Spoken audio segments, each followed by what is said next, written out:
Bonjour à tous et bienvenue sur la chaîne YouTube Thermovivi. On se retrouve aujourd'hui pour cette 23e recette en vidéo du calendrier de l'Avent.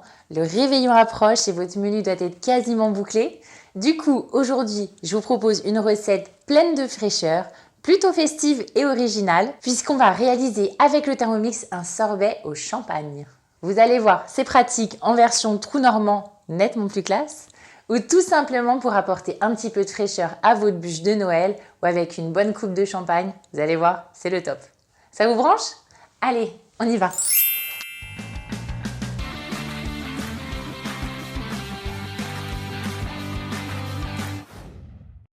Pour réaliser environ 6 boules de sorbet de champagne, il vous faudra 100 g d'eau, 100 g de sucre, une cuillère à soupe de jus de citron, 200 g de champagne et un blanc d'œuf. Dans le bol du Thermomix, on verse 100 g de sucre avec 100 g d'eau et une cuillère à soupe de jus de citron.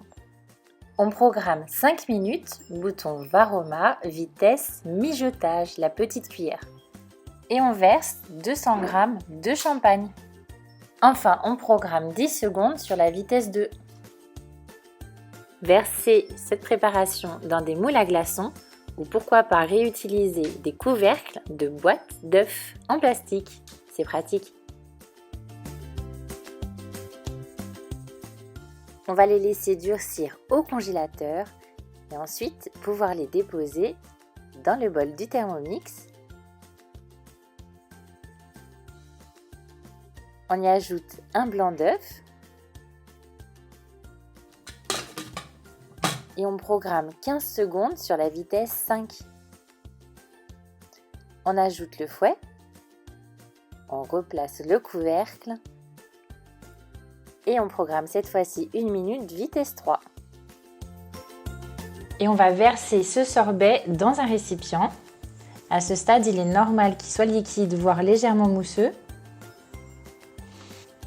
On va le filmer bien au contact. Et ça va partir au congélateur quelques heures juste avant de servir. Après un petit passage au congélateur, mon sorbet il est pris.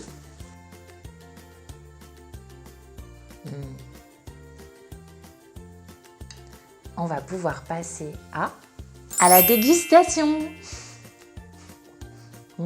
C'est un sorbet qui est volontairement peu sucré pour se rapprocher au plus près du véritable goût du champagne.